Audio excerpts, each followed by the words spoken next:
guys, welcome to my channel. Today let me share with you the recipe I use to bake whole wheat bread in my Hamilton Beach bread machine.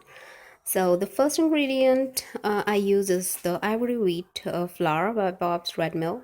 You don't have to use the same. You can use whole wheat flour. I think it'll work the same. And next thing I want to say is that if you are planning on using your bread machine to bake bread regularly, I suggest you get this particular bread machine yeast. I don't know if there are other companies or other people making this bread machine yeast, but this works very different from your active dry yeast or rapid dry yeast. Next ingredient that really helps whole wheat breads to get that suppleness and that rise is vital wheat gluten. I definitely will recommend using this if you're gonna bake with whole wheat flour.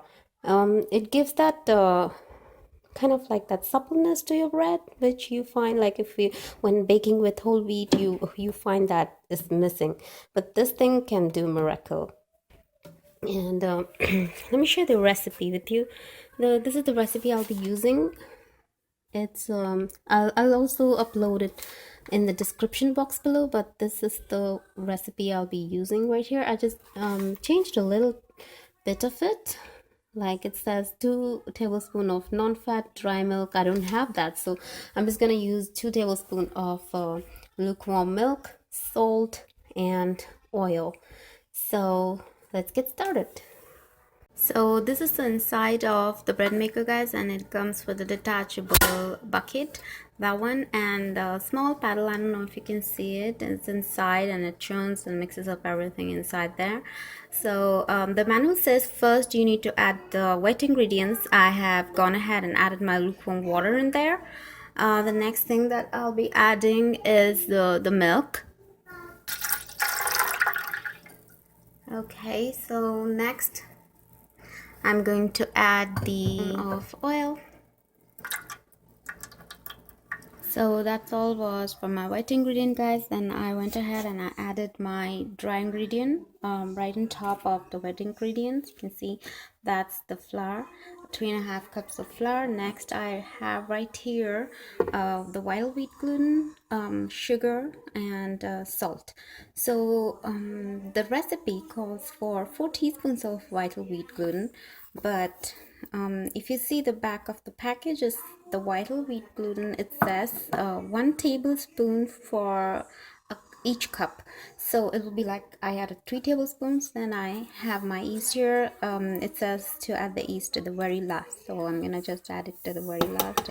Okay guys, so now I'm going to choose my cycle for whole grain. The cycle is 11. I already chose that, and there's no crust option for this particular cycle. And loaf size I have to choose 1.5, and there we go. That's it. I just have to press the start button, and so this is how it looks inside, guys. And as you can see, everything is coming together into a dough, and right now everything looks pretty good. So I'm just gonna close the lid and let the machine do its work. We are the final 50 minutes. It's gonna start where the bread is going to bake. Let's see how it looks right now. Wow, that looks good. I just hope it doesn't deflate while it bakes. So let's see. I'm gonna close that and let's come back in 50 minutes and check how the bread turns out. Here it is, your final product, and I'm really happy the way it turned out. And the only downside to this homemade bread is that it has like a mark and a dent right in the bottom, and that the paddle makes, but it doesn't make that much of a difference because you will be cutting it, and you'll be making slices like this, and you'll still have a lot of surface area to make sandwiches or toast or whatever that you want to make.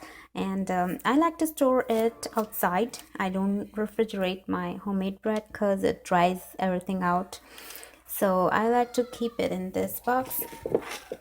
and it's a very similar box to the bread box that you get, but it works the same. I just keep the lid loose. I don't do a airtight thing in there. And if I think my family cannot finish the bread, I put it inside the freezer.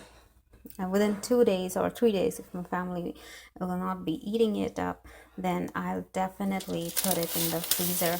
That way it stays fresh longer. And that's it, guys. So if you liked my video, please subscribe to my channel and follow me on Facebook for new recipes and reviews. And thank you for watching, guys. Happy cooking.